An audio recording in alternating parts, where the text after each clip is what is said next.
คุโบมนั่นนะคุโบมผมบอกกำลังส่องกำลังแน่เนาะโธ่จังได้แม่นหรือเปล่าเขาว่าอยู่พื้นมันยังไว้เขาหน้าอยู่ได้ก็เงามันแมนเจ้าเอาอันนี้ซอออกนั่นนึงนี่ซอตัวนี้นี่เอาซออันตัวนี้ป่ะแม่นซอดินออกนั่น ซอดินแล้วกันขยับออกไปแบบนี้นี่ปียังจ้ะเนาะมาเจอ ปันนี่ป่ะน่าจะเป็น2021บ่แต่เบิ่งลูกนี่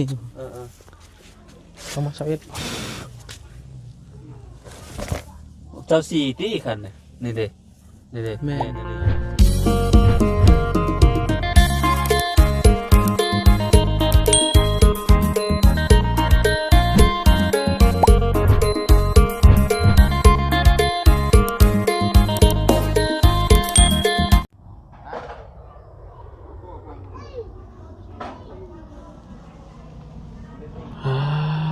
โธ่พี่น้องเอ้ยเปิดคลิปเปิดภาพออกมาก็เป็นภาพบรรยากาศครึ้มฟ้าครึ้มฝนตกโปรยปลายลงมาเมื่อคืนนี้พี่น้องเอ้ยเนาะฝนตกเดือน3ห้ำดอกม่วงทะเลพี่น้องแบบนี้เนาะบรรยากาศปักสุ่มเย็นดีพี่น้องเอ้ยเนาะเหมาะกับการทำงานหรือว่าการเฮ็ดเวียกของน้องเจียงและน้องห้างพี่น้องเพิ่นพากันฝังรักขั้วรักแดนพี่น้องเอ้ยป้าเพียงกันตอมมอมบาดนี้พี่น้องเอ้ยเนาะโอ้ยดีอกดีใจทำน้องเพิ่นหลายๆพี่น้องเอ้ยเนาะแล้วก็ขอบุญคุณของมุกบใจทางผู้ใหญ่ใจบุญเพิ่นเด้อพี่น้องเด้อขอให้ได้บุญได้กุศลได้หลายเนาะซอยเหลือทางครอบครัวน้องเจียงจนทางด้านครอบครัวพัฒนาโอ้พี่น้องเอ้ยเนาะถือว่าเกือบสมบูรณ์แล้วพี่น้องเอ้ยเนาะเกือบสมบูรณ์แล้วเนาะเปิดคลิปเปิดภาพมาทางด้านหน้าบ้านนี่พี่น้องเอ้ยเนาะ ก่อนอื่นเนี่ยพี่น้องเด้อขอกราบทักทายสบายดีพ่อแม่พี่น้องสบายดีหมู่เพื่อนกันเบิดสุขคนเด้อพี่น้องเด้อพบเจอกันอีกแล้วเนาะกับช่อง YouTube ประบุญสารวันพี่น้องเอ้ยเมื่อวานนี่ก็ได้เบิ่งทางด้านครอบครัวเนาะอยู่บ้านกับเป็นทิศแล้วพี่น้องเอ้ยเนาะเพื่อแล้วบุญแล้วศีลนำพอแขกเนาะเมื่อวานนี่ก็พาทางน้องนิวเพิ่นไปรักษาหรือว่าไปกวดสุขภาพทางกายหรือว่าทางด้านท้องเนาะทางน้องนิวเพิ่นก็ได้ก็ถือว่าเศร้าแล้วพี่น้องเอ้ยเนาะพาไปหาหมอเมื่อคืนก่อนเนาะเจ็บท้องพี่น้องเอ้ยอาหารเป็นพิษเนาะพี่น้องเพิ่นคอมเมนต์มาบอกว่าโอ้ยสงสัยอาหารเป็นพิษเด้อว่าซั่นแม่นความเพิ่นอะไรพี่น้องเอ้ยเนาะอาหารเป็นพิษน้องนิวเพิ่นพี่น้องเอ้ยเนาะตอนนี้นับจากนี้ต่อไปก็ต้องระวังอาหารการกินแบบนี้พี่น้องเอ้ยเนาะก่อนสิมาบุญกะไปหาซื้อกับข้าวกับน้ำเนาะเป็นพวกอาหารอ่อนๆเนาะพวกผักพวกหญ้าซีนหมูพี่น้องซีนไก่ไว้เพิ่นไปตุนไปอยู่เพื่อนพี่น้องระวังห้องไปอยู่พี่น้องเลยเนาะทางการมากับว่างหวานวางยามาให้เรียบร้อยเนาะตอนนี้ก็หายเศร้าปกติพี่น้องเลยนะบุญก็เลยขึ้นมาสู่เวียกสู่งานต่อเนาะในหน้าสะพานบุญมาเหตุนาทีจอนบุญต่อพี่น้องเลยเนาะห่างหายจากเวียกงานทางด้านนอกกับเป็นที่กว่าแล้วพี่น้องเลยเนาะจากนั้นก็อย่าเฝ้าลงเฝ้าเรื่องกันด้วยพี่น้องเด้อเนาะมื้อนี้ก็วุ่นกันว่าเยี่ยมว่ายามทั้งน้องเจียงอัปเดตเนาะให้พี่น้องนะครับได้ชมพี่น้องเลยเนาะแล้วก็สิมาแจ้งพี่แจ้งน้องเนาะหรือว่าแจ้งน้องเจียงเพิ่นขึ้นมารอบนี้ก็จะได้สอกหาสื่อรถเนาะก็ถือว่างบประมาณของเฮานี่ก็ถือว่าสิเพียงพอแล้วเนาะนำบุญบันปลาหรือว่าทางลุงจันทร์เนาะหรือทางบุญเองเนาะจากพอจะดีแม่จะดีต่างประเทศเนาะจะไปหาซื้อรถให้น้องเพื่อนก่อนพี่น้องเลยเพื่อเป็นการเสียเวลาเนาะทางรถจักรคันเก่าเนาะเพิ่นกะแปลงเรียบร้อยพี่น้องเลยเนาะได้ขี่ไปแกะฟืนแกะกล้วยจากหัวจากสวนพี่น้องเลยเนาะส่วนรถจักรคันนั้นกะที่ซื้อมาใหม่นี่ก็เป็นไว้ใส่ในกูกันคือกันเนาะเวลาไปตลาดตะลี่เพื่อไปหันไปนี่พี่น้องเลยเนาะเดี๋ยวจัง สอกหาซื้อรถน้ำเพิ่นกันพี่น้องเสียวในราคาเท่าไหร่เนาะก็ขึ้นอิงตามปีเนาะ15 17 18เนาะมีเบิดพี่น้องเลยอิงตามปีของเพิ่นแล้วก็สภาพเนาะไปโอเคพี่น้องเดี๋ยวไปอัปเดตเยี่ยมยามนำน้องเจียงกันพี่น้องเลยเนาะไปเหมาะเลยพี่น้องเลยเนาะเหมาะกับการขุดพี่น้องเลยอันนี้ซีเมนประตูทางเข่าเนาะซีเมนประตูทางเข่า3 เมตรนะตามเบิ่งนี่เนาะ3 เมตรและ4 เมตรเวลาฟังหมดเลยหอดคุมโบมหอดคุมโบมคุมโบมผมบอก กำลังส่องกำลังแน่เนาะโธ่ถึงได้แม่นหรือเปล่าแม่นแล้วพ่อเหนียวใกล้แล้วได้ตรงฝักมันยังได้ยังแต่เราโบได้อันนั้นเราใส่สูตรอันลูกดิ่งเอาดิ่งเอาแบบนี้เหมือนสัตว์พี่ละเกียงครับอาจารย์ลาเฮาพี่น้องสบายดีเด้อสบายดีกี่ว่าสิมาพบกันพี่น้องเลยเนาะอาจารย์เขาไปหาทางน้องน้อยทางบุญกับค่ายเบิ่งลูกอยู่ห้องหมอก็เลยไปมอบเงินให้ล่าวันแล้วค่อยก็ออกจากหันประมาณ12 โมงครึ่งออกจากเลยก็เลยถ่ามันโดนพี่น้องก็เลยหาอาจารย์ขี่ถ่ายเด้อว่าจันขี่ไปขี่มาหอด10 ปนกักเพื่อคอยเดินทางมาว่าเนี่ยกับ3 โมงครึ่งพี่น้องเลยเนาะออกจากเซโนพี่ก็จนค่ำเนาะพี่ก็จนค่ำพี่น้องจน7 โมงกับลูกดีแล้วเนาะด้วยใครในแล้วเดี๋ยวปกติแล้วพี่น้องเลยเนาะเพียงแต่ว่าอันจากมือนิดนึงเพราะว่าเพิ่นได้หักเป็นยังไงแต่ก็เขาก็กินข้าวกินยังเพิ่มวิตามินเข้าไปก็โอเคแล้วเรียนกับน้องกับนุ่งแล้วเรียนดีทั้งดงแล้วพี่น้องเลยฝืนไว้เลยอาหารเป็นผิดอาหารเป็นผิดไปกวดเบิ่งกับเก็บแก็บลำไส้พอเราพอกินข้าวปันใดกินข้าวบ่ตรงเวลากินก็พอเลยพี่น้องเลยแต่กินข้าวบ่ตรงเวลามันก็จะอันนั้นเราได้แมนเพิ่นเฮ็ดตั้งแต่วันเช้านี่บ่นี่โดยฮักเฮ็ดเช้านี่บ่โดยโอ้ไวดีพี่น้องเอ้ยมันเป็นดินมันขุดง่ายอยู่เนาะถือว่าโชคดีอยู่ฝ่าดินเป็นใจฝนตกค่ำเมื่อคืนนี่เนาะโดยเอาสบายดีเด้อสบายดีเนาะม่วงติดแล้วบัดมาไข่มดแดงก็เต็มที่จังหน่อยนี่ครับนี่นะโดยเคยไปแย่ยังบ่เจืองบ่เคยเฮ็ดแต่นึงบ่ค่อยไปเนาะอยู่บ้านน้าแพงนี่บัดเลยครับขนาดนี้เด้พอดีเป็นตะเหมาะตะมิเนาะเสาพอดีด้วยเนาะเสาหัวเราพอดีงัวบ่เข้านะมีงัวก็ได้เป็นได้เจืองแม่บ่ยังบ่ตรงบ่เอาดีเด้บ่ตรงนี่มันตาลิ้วได้นี่บ่ตรงหลักสุดท้าย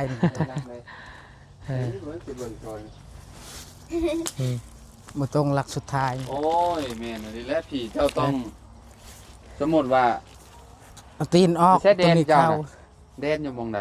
เจ้าเอาออกได้ล่ะนี่แหละหลักแดนยักษ์ของพี่น้องเจ้าต้องขยับออกไปนอกหน่อยนึงนี่เจ้าต้องเสาะออกมองนี่หน่อยนึงเพราะว่ามันบ่ตรงเลยการหันมันตรงไปแล้วตรงมาแล้วนี่แล้วก็เทปูนแล้วบัดนี้เนาะโดยนี่เทปูนเนาะแม่นแป้งตีนมันเพราะว่าดูพื้นมันยังไวเข้าหน้าอยู่แล้วก็เงามันแม่นเจ้าเอาอันนี้ซอออกนั่นนึงนี่ซอตัวนี้นี่เอาซออันตัวนี้ป่ะแม่นซอดินออกนั่นซอดินแล้วกันขยับออกไปแบบนี้นั่นแหละซอแม่นไปทำนั่นแหละแล้วก็คอยง่ายไปกับเป๊ะแล้วบัดนี้พลักอันนาสาวมาเลี้ยงอยู่แล้วจู่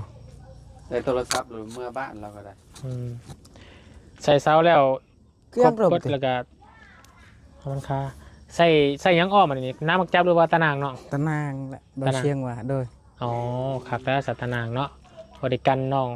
พลักกันหมูกันม้ากันไก่เขาไปกินผักกินหญ้าแล้วเนาะแม่คักพี่น้องเลยตะนางมามลังเนาะตะนางนี่เนาะโดย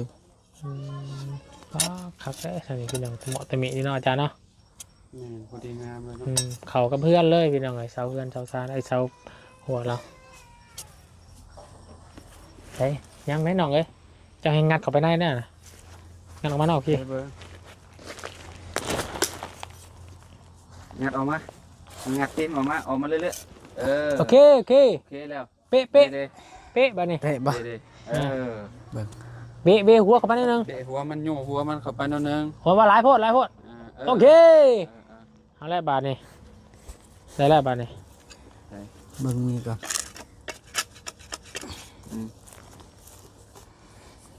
นี่ออกมานอกอยู่เนาะเห็นเด้อนี่นี่นี่นี่นี่เอาเลยนุ่นคางนี่ นุ่นฝั่งนี้เปียดปั๊บหมกชิป ใช่ เบิ้งรถโอ้เบิ้งนี่ไม่ค่อยตาลิวเอาบ่เป๊ะนี่ ได้นะ แปะแล้ว โอ้เห็นว่าตาคนเฒ่ากับเป๊ะอยู่ได้เนาะอาจารย์ ได้ตาคนเฒ่าก็ตาดีอยู่เนาะ เพียงแต่อย่าให้น้องพลักมาใกล้เนาะ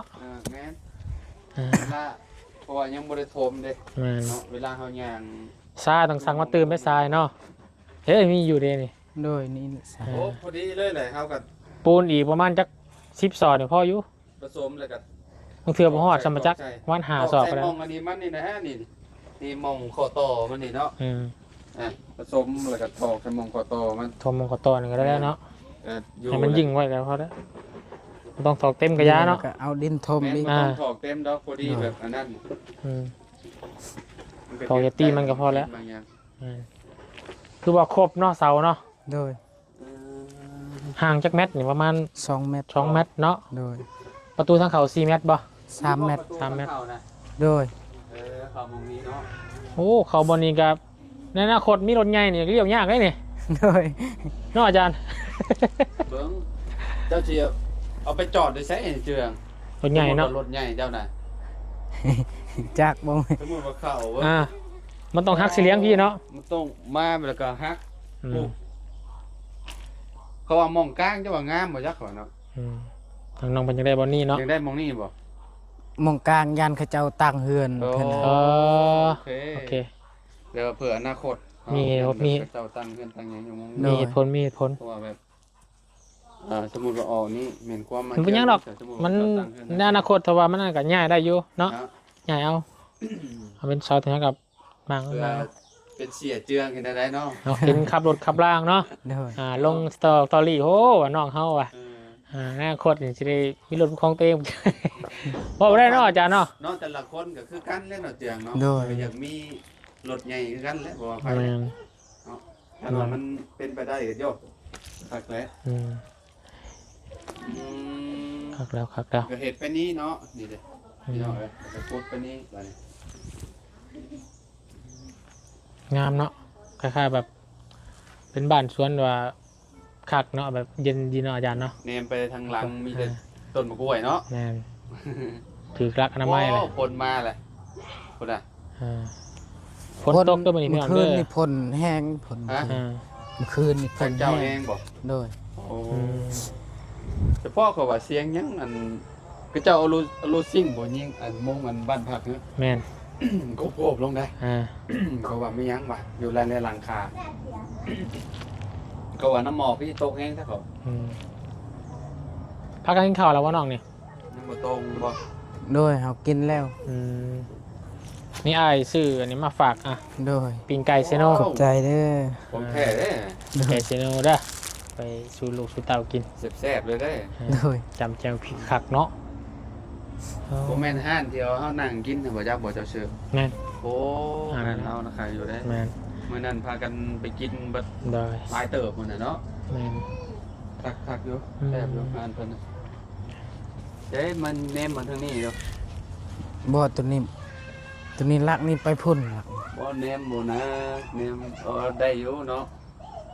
ตรงนี้ตกเป็นอีกแล้วเป็น ฮะ ตรงนี้ให้มันอยู่เบื้องนี้ แบบลักตัวนี้ไปพุ่นเลยบนนี้ประตูเข้า ปิ้นอันนี้มันบ่ โดย บ่ปิ้งก็ได้ บ่ปิ้นก็ได้ ตะนางคอใส่นี่ อืม คอใส่นี่ไปเลย โดย เ สมมุติว่าตะนางเจ้าบ่ได้ตัดเจ้าก็เกาะใส่ตึกตัวนี้นะครับไปพูดเลย กอใช่นี่ดิ โดย เทียงอัดประตูอัดกอใช่เลยปินก็ได้กอใช่นี่เห็นตอกตะนางสนมันเลยทั้งกับตอกมันสิพี่สนมันเลยตอกใช่นี่ ชนตัวนี้เนาะ อืม นี่มองนี่เจ้าก็เอามาเกาะนี้แล้วก็เจ้าก็โค้งมันพุ่น โดย เพราะว่าทางเข้าเจ้าบ่ได้อันนั้นอยู่แล้ว เห็นประตูตั้งฮักไป แม่ เนาะ ประตูต่างหาก อืม เจ้าสิใส่ประตูแบบได้หาเจือ ตัวเลื่อน ประตูอะจักละ เอาเลื่อนบ่ เอา หรือว่าเอาอันลำไม้บ่ โดยเอาลำไม้กับคัก อืมแต่ว่ามันต้องเห็ดคักเติบอยู่แล้วเนาะ อืมหัวงามประเทศคิดได้มันกับ อืม บ่คือเลยติ เอาไม้ก็ได้ไม้อันนั้นไม่นิ้วนะหรือว่าไม้48แนบใส่กับตะนางนะเห็ดเนาะ อืม ตอกตะปูใส่แล้วครับอีกครั้งใดครั้งหนึ่งจับยึดไว้ เปิดกันมาเปิดเข้านอกเปิดเข้าในอืมโอ้รถไฟใช่นี่ รถน้อง นี่คือรถน้องแช่เนาะ เว้าเรื่องรถดูฮะ อืม เป็นจังได๋เรื่องรถเรื่อง เรื่องรถบะ พ่อเพิ่นละบ่ น่าจะพ่อหลับที่เนาะเพราะว่าเห็นทางลุงจันทร์ก็ว่ามีอยู่ต่อที่แรกก็มีวงบุญ9 ล้านเนาะน้ำข่อยก็มีอยู่2 ล้านก็เป็น11 ล้าน อืม คือว่าทางลุงจันทร์มีเขาเพิ่มอีกอยู่คือจีเพียงพออยู่ โดย ทางมาจันทร์มาแจ้งแล้วป่ะ เรามาแจ้งแล้วว่า6 ล้าน ห่าน 6ล้านโอ้ เด้อ9กับ6 15ข่อยกับ17แหละ อืม โอ้ยไปหารถก่อนมานี่ อ่า ไปหารถมาให้น้องเจียงก่อนจ้ะพี่น้องเลยเนาะเพราะว่าทีมงานเขากับที่มีงบเขามันเบิดแหละเนาะ อันนี้ปีหยังซะเนาะบ่เจือคัน นี่ นี้ ว่ะ น่าจะเป็น2021บ่ แต่เบิ่งเนาะ นี่ เออ 2021 เจ้าสี่ตี้คันนี่เด้นี่เด้ แม่ นี่เด้ เจ้า เจ้า ซี สี่ ตัวนี้ โอ้ขักอยู่ได้เจ้าสี่แล้วเนาะ เนาะ ได้จากล้านอันนี้คันนี้ 10จักเท่าไหร่14บ่ 14บ่ โดย อ๋อสีดำ วิ่งตามบอลที่เพิ่นขายเนาะ แม่ เพราะว่ารถอันนี้มันโอเมนในหันค่าพี่น้องเนาะเป็นบุคคลที่เอามาขายบางคนเอากำไรแพง แม่ คนเอาอะไรถือเนาะแต่14 ล้านเนาะเนาะแต่คนซื้อตอนนั้นให้ก็กระบอกจัน15ก็ได้ น้องน้ำเท่าไรของน้องน้ 15 ำของน้องน้ำวัน15 เอ บ่ อ น้องมีใครอีกทีน้องไม้แต่ น้อง ว่า มาก เสียงเนาะ น้องมากกับ15คือกัน 15คือกันบ่ แม่ คันนี้ก็งามอยู่เนาะซาซีสภาพเพิ่นจังเบิ่ง สีนี่น้องเจียงเลือกสีหยัง เออ มีมักในใจบ่สี สีแดง สีแดงเนาะ สีแดง โดย โอ้ แดงดำบ่ โดย มันก็ต้องแดงดำอยู่แล้วเหรอ แดงดำและ อืม อืม โอเคแดงดำเนาะ แดง โด ดำ ย โมเมนต์แดงคือของน้องเอสเด้อเนาะ แดงแบบนั้นมองอ่ะบ่ ตัวนี้สีแดงตัวนี้สีดำบ่ อืม แม่นเลยน้ำมองมีแดงนี่ แดง สีด นี่ด โอเค ำอ่า แบบนี้แดงแบบนี้ดำเนาะ โดย แดงซ้ำได้ยังอ่ะเนาะ โดย โอเคเสียเลือกเบิ่งให้มันมีคนแถวบ้านน้องหัวนี่แหละพี่น้องเราเป็นคายอยู่บ้านเก่งทองเห็นว่าเป็นโพสต์ลง TikTok อยู่บนทรงทามมันอยู่มีรถรุ่นได้แน่นว่ะ อืม ไอ้แบบใดหั่นนะก็ยังบ่ได้ตอบเพิ่นว่าเดี๋ยวสิเลือกเบิ่งก่อนเนาะเดี๋ยวสิปรึกษาทางว่าบุญวันปลาทางลุงจันทร์อะไรไปเบิ่งนํกันเนาะบางทีมีงบประมาณนํกันแล้วทีมงานเอาเบิดทุกคนแล้วไปเบิ่งนํกันพี่น้องเอ้ยแล้วจังมาหาน้องเกียงเนาะเดี๋ยวให้บ่เดี๋ยวค่อยส่งให้เบิ่งก็ได้เนาะเวลาไปเลือกรถเนาะ โดย ส่งให้เจ้าเบิ่งใน Facebook เนาะ โดย มักแบบใดเป็นยังไง ช่วงนี้จะว่าราคาแพงมาจักเลยเนาะโอ้ไปแล้ววัดกระเบื้องแล้วบัดโอ้ แล้วเซาเท่าไรได้เนาะเสียงสื่อเนาะ สิดินนี่เนาะ เขาบอกเสียงในเนาะอันนี้เนาะ โดย เพิ่นซื้อเซาเท่าไรนะหูอยู่บ่เนาะ บ่ฮู้ลม โอ้ลมขับมันได้ฮะ อย่าดึงแห้งโพดวะเดี๋ยวได้จับหายได้อมันงยชื่อน้องเอ้ยบ่ล่มดอก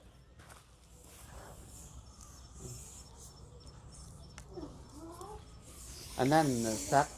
ซักมานั่นน่ะเจ้าสิเอาอันนี้เฮ็ดอันนั้นบ่ บ่ตัวนี้แทกความกว้าง เบิ่งด้วยตาเปล่าเนี่ยมันอยากเว่ไปหาทางอาจารย์ลาวเนาะมันต้องสนใหม่พี่พอดีสนใหม่พอดีและสนใหม่ข้างเฮือนเจ้าพี่ บ่อันนี้น่ะมันเป็นแดน คนฟังเรียบร้อยเลยอันนี้เนาะ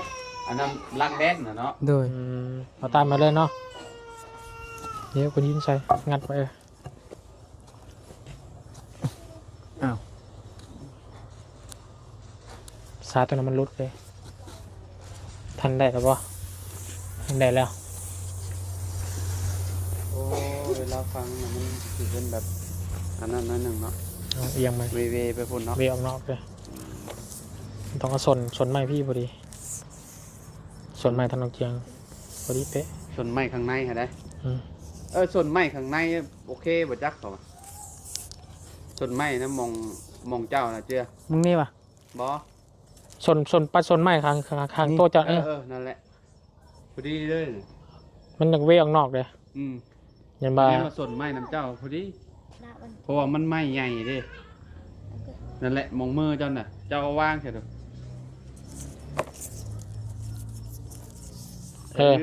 นั่นแหละ ซื้อป่ะนี่ ซื้อบ่นี่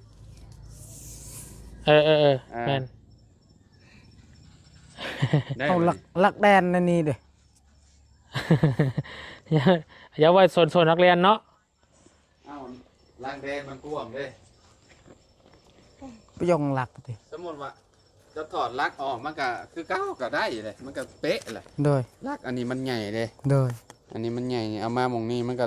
คือว่ามันก็เวอร์ออกมา โดย สมมุติว่าเจ้าฟังลักแล้วมันก็สิลักมันสิน้อยๆ ฟังรักขั้วเนาะก็ต้อง ก็พอดี ให้ แห มั ละ นคักแน่ได้พี่น้องเพื่อฟังแล้ว มัดในนี้แหละ ในอนาคตเพิ่น บ่ตัวนี้มีแต่แทก กินข้างเฮือนมันมาเบิ่งว่ามันเวออกนอกก็จะแก้ไขยากได้พี่น้อง ไอ้ เนาะ นวดเกี่ย สิเอา อืม ทางกันอ๋อนี่เรียบร้อยแล้วสิเนาะ โดย นี่ลักหนึง นี่ลักหนึงอันน่ะลักหนึงเนาะ โดยนี่ลั อั ก นนี้ลักหนึง โดย อันนี้ก็ลัก โดย เรียบร้อยแล้วเป็นวัดเรียบร้อยแล้ว มีแต่ขุดอย่างเดียว ได้เบิ่งคักแน่และฟังเพราะว่าฟังริมแดนเด้เนาะอย่าว่าเฮาฟังแล้วล่ะทางเจ้าของดินข้างเฮือนมาเบิ่งว่าเอ้ามันคือเวออกนอกก็ปรับใหม่เอาอีกแล้ว แม่นแล้ว ขุดใหม่เอาอีกแล้วเบิ่งเอาแล้วพี่น้องเนาะอืม นี่เด้อ โอเคเนาะอืมอุดมสมบูรณ์ละบาดนี้พี่น้องยังแต่รถจักรถ้ารถจักรมานี่แม่นสมบูรณ์แบบ แม่น โดย เพราะว่าเฮือนด้านครัวเฮือนเนี่ยโอเคแล้วของน้ำของในมีเบิดแหละเฮือนครัวก็มีแหละแต่ยังเทพื้นเนาะโอ้ทเทพื้นเนาะครับตัวได้พี่น้องเลย รถคันเก่าขี่ได้แล้วบ่เจือ โดยได้แล้ว ไผแปลงให้ เอาแป้ง แปลงเองบ่ ยู่โดยอยู่บ้าน เท่าไหรอะ แป้งแต่ก่อนหัน4,900แต่ว่าไปบัดดงมันดับอีกเขาก็ยู่เอา แป้งต่ออีก เออ เงิน5,600อีก เออ จักเท่าไรล่ะบัดนี้ 5,600กับ4,900 โดย กับล้านโอ้ล้านนี่ล้านปลายเลย เนาะล้านน้อยๆแล้วนี่ โดย โอ้เปลี่ยนยังมันเปลี่ยนลูกสูบบ่ โดยลูกชุบไม้หมันเลยใส่ เขาอันนั้นเขาลางไม้หมด อืม เพราะว่ามันอันเนาะหัวเทียนมันต่ำกับสูง โดน มันเนาะหมุนไปปุ้ย ลูกชุบมันเป็นหูหมดลูกชุบ โอ้เกินนี่เนาะ มันนุยปุ้ย หมุนไปปุ้ยโอ้รถคันเก่าเอาไว้ใส่งานแก่กล้วยเนาะบัดนี้เนาะ โดย แก่กล้วยแก่หยังแล้วรถคันใหม่ๆเขาก็เอาใส่ไว้อันไปเวียกไปหยังนั่นแหละยามจะเป็น อืม มันก็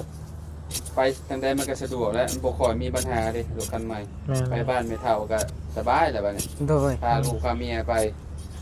อืม เก่ายังระแบงหรือว่ายันรถตายหมองใดหมองหนึ่ง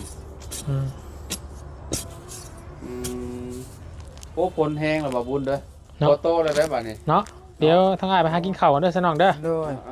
อยู่ดีไม่แห้ง โดยสบายดี สบายดีสบายสู้ โดย เดี๋ยวกันแล้ว ตกแห้งร้ายกะ กันอีกเท่านั้น ตกแห้งร้ายกะผักก่อนเด้อเนาะ ยันเป็นหวัดได้ดิฝนตกใหม่ซ้ำโอ้ ไปซะอาจารย์ไปเด้อน้องเด้อหากินข้าวกันเด้อ เอาพี่น้องเลยเนาะมาอัปเดตเยี่ยมยามถามข่าวน้องเจียงเนาะก็ถือว่าอัปเดตมีการคืบหน้าเนาะในการสั่งสร้างพัฒนาทางด้านครอบครัวน้องเจียงพี่น้องเลยเนาะคักแล้วพี่น้องเลยไปซะโอเคพี่น้องเด้ออยู่ดีไม่แห้งบ่สุขสุขคนพี่น้องเลยโชคมาร่ำรวยพี่น้องจงอยู่ดีไม่แห้งบ่สุขสุขคนแล้วก็โอ้เมื่อวานนี่มีคนถือเลขหลายอีบ่พี่น้องเนาะถือหวยลอตเตอรี่เนาะขอให้เราร่ำรวยกับผู้สุขุทุกคน FC ขอให้พี่น้องเด้อที่ติดตามชมพี่น้องเลยเป็นกำลังใจกับทีมงานและขอบคุณสารวัตรตลอดมาอยู่ดีแม่โศกมาลำด้วยพี่น้องไปแล้วฝนตกโปรยปลายลงมาแล้วพี่น้องเนาะบ๊ายบาย